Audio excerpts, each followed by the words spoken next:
Buenas tardes, senadoras y senadores. Con su permiso, senadora presidenta. Adelante, senadora.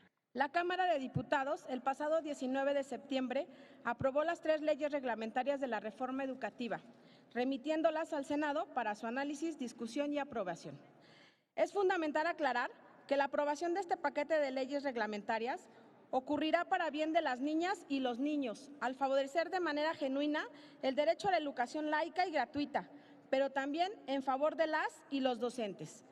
Me permitiré hablar de las y los profesionales de la educación, un sector ampliamente descalificado y golpeado por los gobiernos neoliberales y también por una derecha clasista que jamás ha conocido las bondades de la educación pública, a la que no le importa la vocación de la profesora de preescolar que utiliza su salario para comprar materiales y realizar instrumentos didácticos en beneficio de sus niñas y niños, o de la profesora de secundaria que monta exposiciones artísticas con los trabajos de sus alumnas y alumnos con material que financia ella misma de su raquítico salario para promover el gusto por el arte y abrirles ese mundo al que las y los jóvenes de colonias populares no tienen acceso, porque el arte se ha vuelto un insumo de consumo de las clases privilegiadas.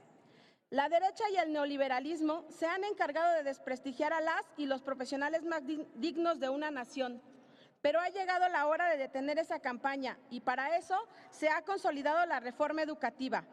Ahora aprobaremos las leyes que le permitirán operar en pro de la justicia social. Basta de maltrato al magisterio. Voy a mencionar aspectos relevantes de las 3 leyes y contribuir así a la reflexión sobre la necesidad de acompañar su aprobación. Sobre la Ley General de Educación, me gustaría enfatizar que otorga la Rectoría al Estado de la Educación, define las bases de la nueva escuela mexicana, garantiza el desarrollo integral de la educación mexicana, impulsa la educación indígena, establece la educación de adultos, obliga a fortalecer a las escuelas normales, promueve elaborar planes y programas de estudio de acuerdo con la realidad nacional, incorporando los contextos locales y regionales. Desaparece el Instituto Nacional de Infraestructura Física Educativa como una medida de combate a la corrupción y con el fin de que los recursos lleguen directamente y se apliquen con toda transparencia y honestidad en beneficio de la educación. Precisa énfasis al civismo y al humanismo, el deporte y la música, medio ambiente y educación para la salud. Sobre la Ley General del Sistema para la Carrera de los Maestros, de las Maestras y los Maestros, que se aprobó con 234 votos a favor en Cámara de Diputados, cuyo objetivo es establecer los procesos para la admisión, promoción y reconocimiento del personal docente, hago hincapié en un asunto. Se dará prioridad a los egresados de las escuelas normales, de la Universidad Pedagógica Nacional y de los centros de actualización del magisterio para tener una plaza de docente en el servicio público educativo. Sí a las normales, las que formaron a Genaro Vázquez y a Lucio Cabañas, las de la tradición contestataria, las que hicieron frente a los abusos del régimen anterior y han dado voz a las causas de las y los campesinos y las y los estudiantes frente a los gobiernos que han colocado por encima de la vida al gran capital. Las y los maestros normalistas estarán frente al grupo porque lo merecen, por su vocación y su dignidad.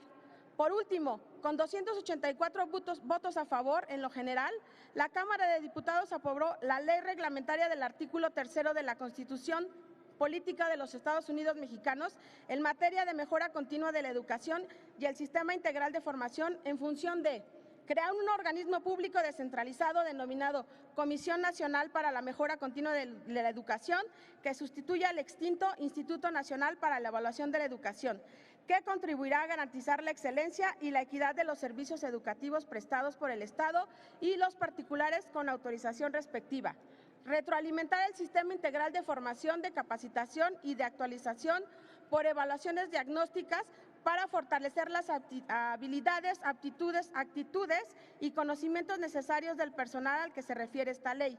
Cancelar la evaluación punitiva hacia las maestras y los maestros. Al mismo tiempo, se crea el Sistema Integral de Formación, Capacitación y Actualización, al cual las maestras y maestros tendrán derecho a acceder retroalimentado por evaluaciones diagnósticas.